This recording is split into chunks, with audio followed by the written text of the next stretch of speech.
So the drive element on our crank assembly has a keyway on one end, and the choices are to mill. And so with a CNC or even a manual operation, could take an end mill and run in, and we would end up with, if we were looking at the top view, more of a slot type geometry. If we were to use the woodruff cutter, which is kind of like a T-slot cutter, we'd have to look at those geometries, but that would come in from the side, and usually it would have a lead out radius where it blends in. Now it has an advantage of there's not really a stress riser when we look at the loading. The sharp that the end mill would produce versus having that sweep out into blending it, the geometry maybe is a little stronger. What ends up happening in most cases, though, is if the motor or the drive element comes to a sudden stop, the keyway should be the sacrificial element. It should be enough softer that it is what gets deformed, what gets ruined, and when you take it apart, these edges and the other side, the gear, the pulley, the whatever, survives. All right, so it is kind of a toss-up. I've stayed with the mill, so we're going to do a slot on this one. The other item I think I mentioned is that I haven't really looked at a SAE Series B slot, so I had to refer to the machinery's handbook. And this is the electronic version, the um, online machinery's handbook. And so we read down through here, and they kind of show us the geometry on our picture, and it has these little reliefs in it, and the flats, and then the drive elements, but not really much more information other than it's a 3/4 of an inch slot. So when we go to the table, we can see the dimensions and for the types of fits. And because this has the ability to, say, slide back and forth, there is a sliding, not under load. And once this thing is having torque applied to it and these splines are in contact with the shaft, it's not going to slide as easily. So it has to be like you're assembling it and it's going to go on, and then once you apply the load to it, then it's going to slide in a free state. The permanent fit then would be along the lines of a press fit. So if we look at the values and the geometry, let's see, you'd have to read up a little bit more on that one. So to slide, so minimum, maximum, D, and W for the width. And then for the clearances, then they're doing H and small d across the flats. Right, so we'll see what those numbers play out to. And then the other side was the tolerances and clearances for the shaft should not exceed 15 thousandths, and the spline should not be more than 6 thousandths out of parallel to the center line. So we'll fly that out of the way, and we'll need my dimensions. So let's kind of scroll back to those.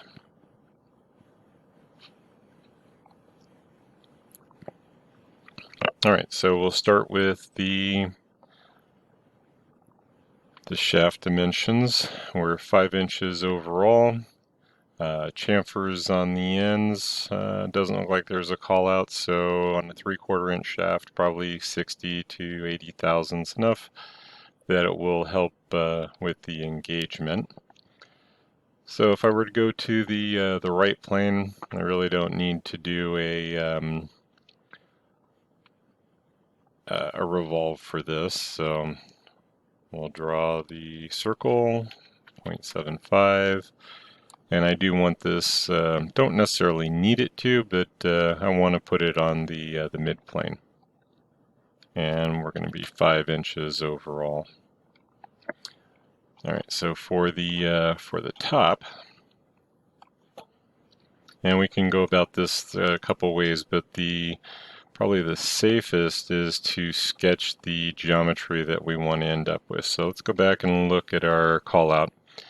3/16 by 1/8 by 0.25. So they're saying 3/16 is the width, 1/8 inch depth, and then I think the other one calls out a 3/16 by 1/4 inch. So we'll have to verify that, and realistically we can pick any keyway that we want. So if I go back and look at the definitions on the keyways, I don't have those pulled up, but I'll find them real quick. Maybe I'll just do a center line from the origin and make sure that that is vertical. And what we're looking for is the midpoint to be at the circumference. So when we tell it that this is 0.1875, and we want to keep this fairly tight. It needs to be kind of a snap snug fit. And the 1/8 inch deep I want to represent the full height of the keyway, so 0.25. All right, so 1/8 of an inch in, and 1/8 of an inch into the shaft. So I will pause real quick. Let's go ahead and extrude this out so I'm not in the middle of the operation. 0.25. That looks fairly small, but we'll double check it against the numbers. Considering that the link is only 1/4 inch thick, that should be about right. And then if I open up the sketch, we can convert and go to a tangent arc. All right, and as long as I drag that tangent arc out, it will find the geometry, and because I open the sketch on the bottom, well, it's not going to open on the curve geometry, so extrude cut up to next would be okay, and reverse the direction. That would simulate or be advantageous for an end mill. Okay, so went and found the specification in the machinery's handbook as well. I'm going to go ahead and bookmark this page. So this is why putting the dimensions on the print as opposed to a callout, even though it should be a relatively standard callout. Cutting and hole diameters for the keyways, 3/4 inch shaft, 1/8 inch. They're not really pulling in a 3/16, so either it's not as common, or it doesn't really follow the specification. But looking at this, we're given a value from the outside to the bottom, which would be preferable because that's a direct measurement. And so let's see, this is going with an 1/8 inch, and we're ending up at the 0.6875. So let's just say we're staying with the call out, so a 3/16 by 1/8 inch by 0.25, and assume that it was a 3/16 by 1/4 inch. So let's go back and double check my numbers. All right, so I made the width is the 3/16, and I made the overall a 1/4 of an inch. So let's just see if that lands at 0.625, which would allow me to set that to driven. If I hold down the shift, that should give me a max condition, and so 0.613. All right, so wherever I got that from, I've been doing it wrong for a while. So let's go back to those. And if I go with a center line from midpoint to midpoint, and then we go to tangency, that number was already set. So let's go 0.625. That brings me back to the point of the to the point of the keyway. All right, so coming across the 3/4 inch shaft.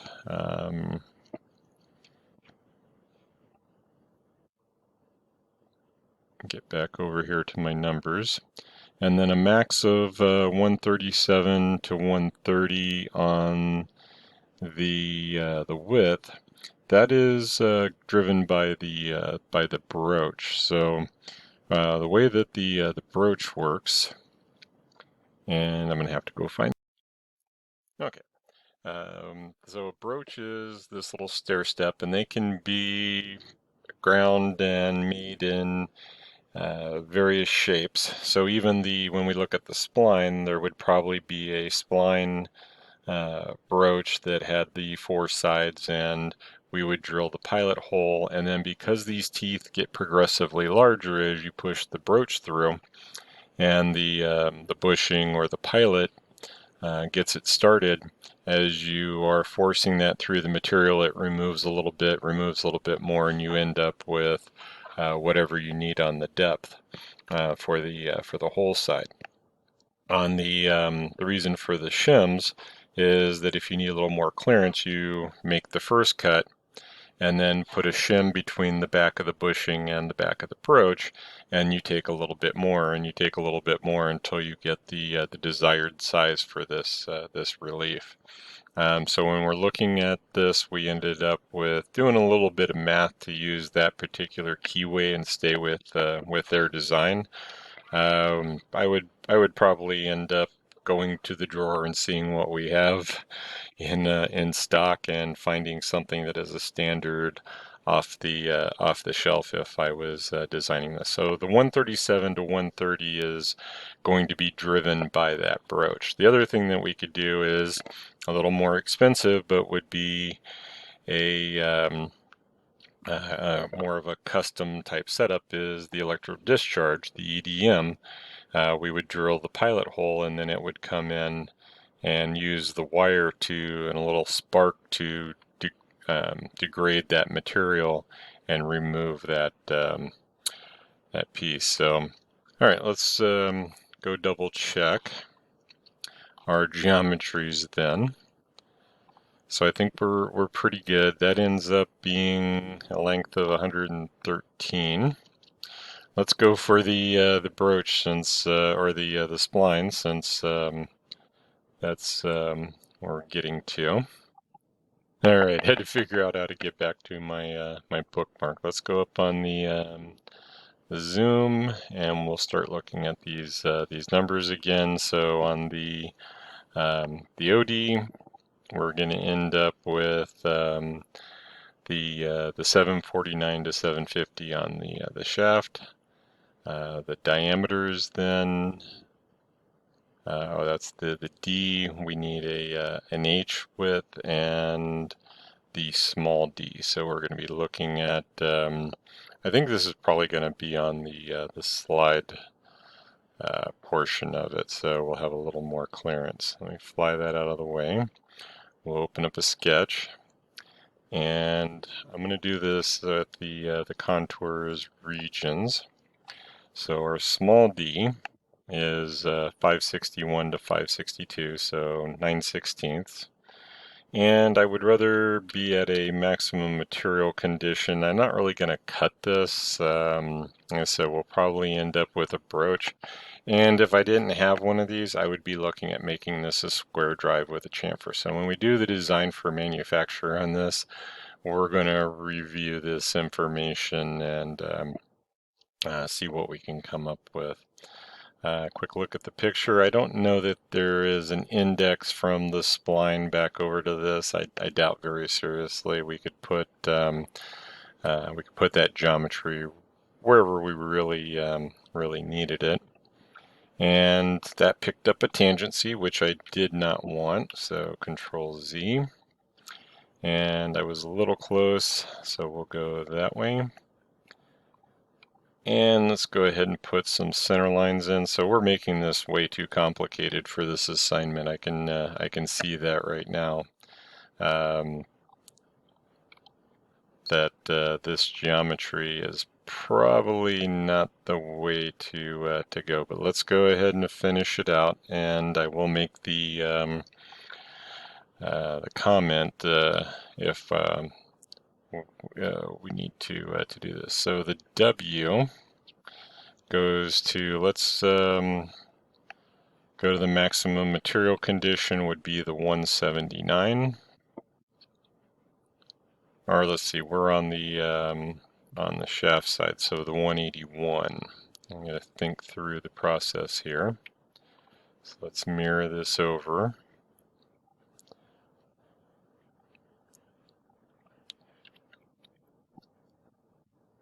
And we're going to send that off at 45 degrees, so that should look a little bit better.